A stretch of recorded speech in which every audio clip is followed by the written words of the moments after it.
Have you ever wondered what is really stopping you from being happy? What if I told you that the secret to living a full and fulfilled life is not in pleasing others, but in having the courage to be yourself, without fear of judgment? Today we are going to talk about a book that promises to transform the way you see yourself and how you face life. The Courage to be Disliked, by authors Ichiro Kishimi and Fumitake Koga. This book is a true manifesto on how we can free ourselves from the need to please others and embrace our true essence. If you want to have the freedom to be yourself, live without fear of other people's judgment, and discover the power of embracing your choices, then stay until the end of this video. Before we begin, subscribe to the channel so you don't miss any of our book reviews.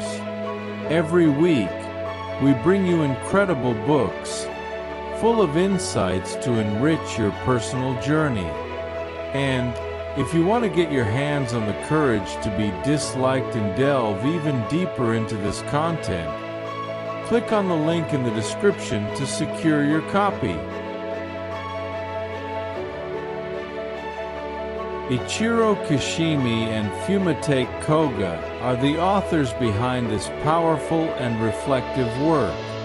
Ichiro Kishimi is a renowned Japanese philosopher and one of the greatest experts in Adlerian psychology, the school of thought that influences the main ideas of the book.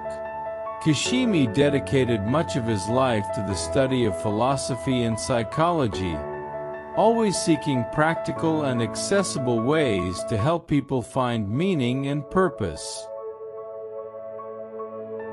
Fumitake Koga, on the other hand, is an experienced writer who, with his narrative skill, managed to transform complex philosophical theories into an accessible and dynamic read.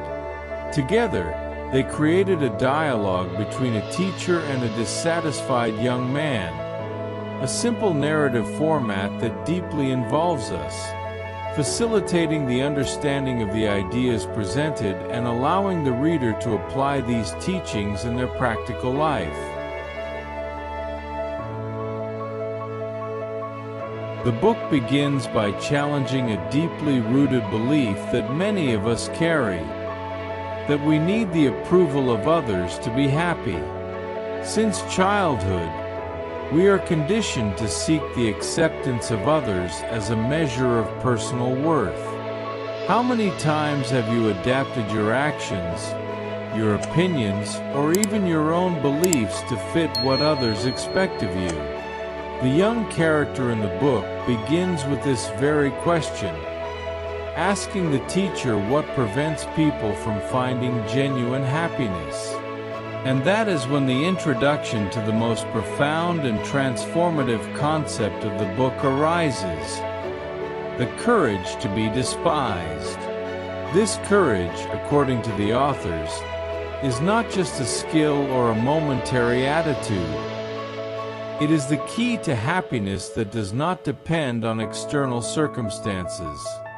The courage to be despised is the secret to profound fulfillment, as it frees the individual from the constant prison of trying to please others, allowing him to live according to his truest essence.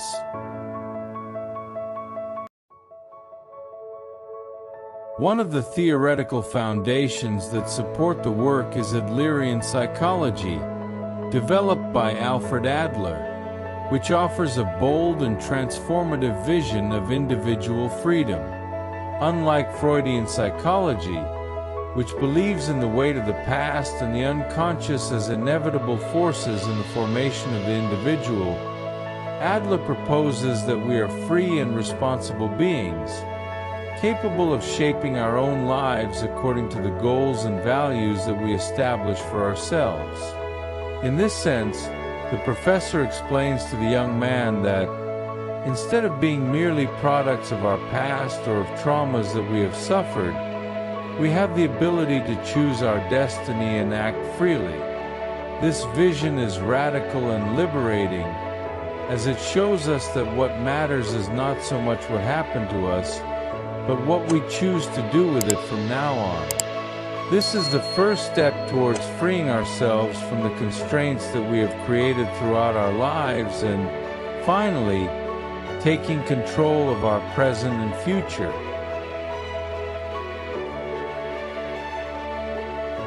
Next, the dialogue between the professor and the young man addresses one of the most profound and relevant themes of the book: the feeling of inferiority. According to Adlerian psychology, many people develop an inferiority complex that prevents them from acting boldly, pursuing their dreams, and believing in themselves. This feeling does not arise out of nowhere. It is the result of a constant comparison with others, where we always put ourselves in a disadvantageous position. For Adler and the authors of the book, inferiority is a construct that we create in our minds and that, most of the time, has no basis in reality. The professor teaches that overcoming this feeling is a fundamental step towards freeing ourselves and having the courage to be authentic. When we accept that each person has their own unique path and value, we can begin to let go of this exhausting comparison and, with that, make room to recognize our own uniqueness and value. Another extremely profound and liberating point addressed in the book is the freedom we experience when we stop trying to please everyone. According to Kishimi and Koga, the fear of being rejected or criticized leads us to a series of behaviors that shape our personality and our desires to fit into other people's expectations. This chapter is a true invitation to reflect. To what extent do you live according to what you really want, and to what extent are your actions motivated by the need to be accepted by others? The professor explains to the young man that true freedom is only possible when we leave behind the constant need to please everyone, because no one, no matter how kind or generous they are, will be able to please everyone around them. This is one of the most important steps in gaining the courage to live according to who we really are.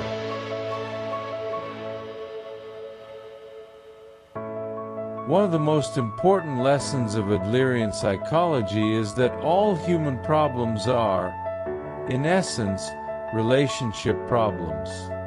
The book argues that many of our anxieties, insecurities, and worries stem from a distorted relationship with others, where we assume responsibilities that do not actually belong to us. The professor teaches the young man that, in order to live in peace and harmony, it is essential to free ourselves from the belief that we are responsible for what others feel or think about us.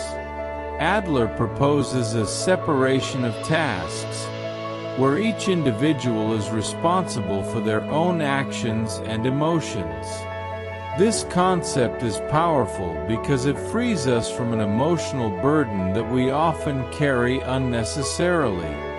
When we recognize that each person is the owner of their own reactions and feelings, we can focus on what is truly under our control, our choices.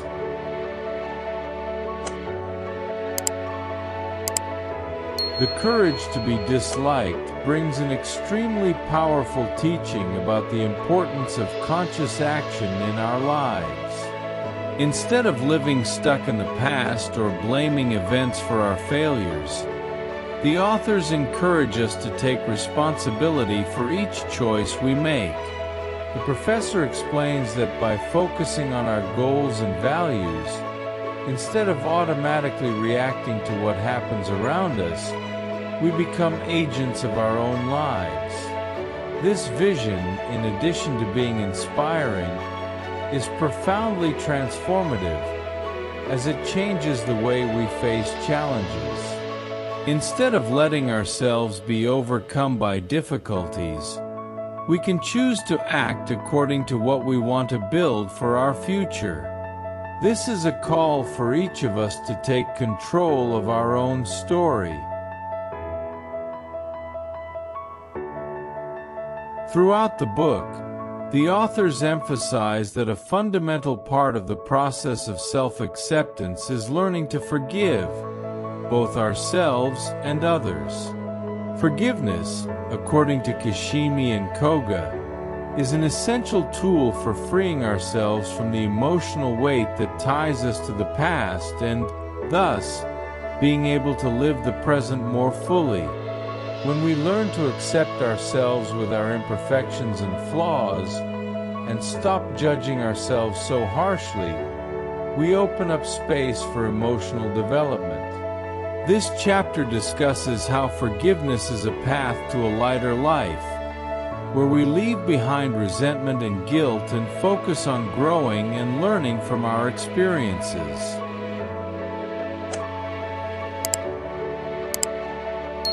One of the most valuable lessons in the courage to be disliked is about the importance of living in the present.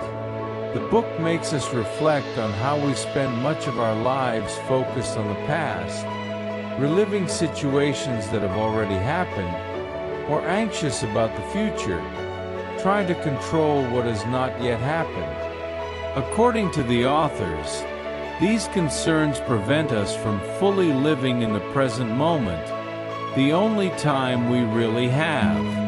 The teacher encourages the young man to focus on the here and now, because it is in the present that we have the ability to act and make decisions that will influence our future. This lesson is a powerful reminder that life is made up of present moments, and that by focusing on the now, we can experience genuine and profound freedom. For the authors, living in the present is a way to free ourselves from emotional constraints and build a more authentic and meaningful life. The book also explores the idea of belonging, showing how it is essential to our happiness. According to Adlerian psychology, although we should seek a life based on our own choices, we all need a sense of connection and belonging to feel fulfilled. This belonging, however, should not be confused with the need to please everyone. The professor explains that, instead of seeking the approval of others, we should look for ways to connect in a genuine and authentic way with the people around us. This connection is one of the greatest sources of happiness and fulfillment, as it reminds us that we are part of something bigger. However, the authors emphasize that true belonging only occurs when we relate to others without sacrificing who we truly are. Thus, building a sense of belonging involves being present and connecting with others without fear of being rejected or judged.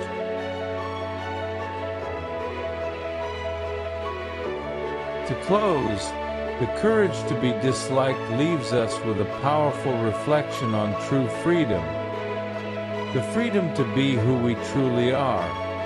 Throughout the book, the young man learns from the teacher that the courage to live according to one's own convictions, without fear of being judged or rejected, is the key to a full and meaningful life.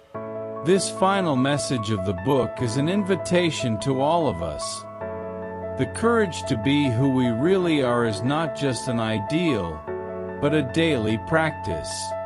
It is understanding that we do not need the approval of others to feel complete, and that, by freeing ourselves from the need to please others, we can live more truthfully. This final chapter is a powerful affirmation that true freedom is possible for those who have the courage to be authentic, regardless of what others may think or say.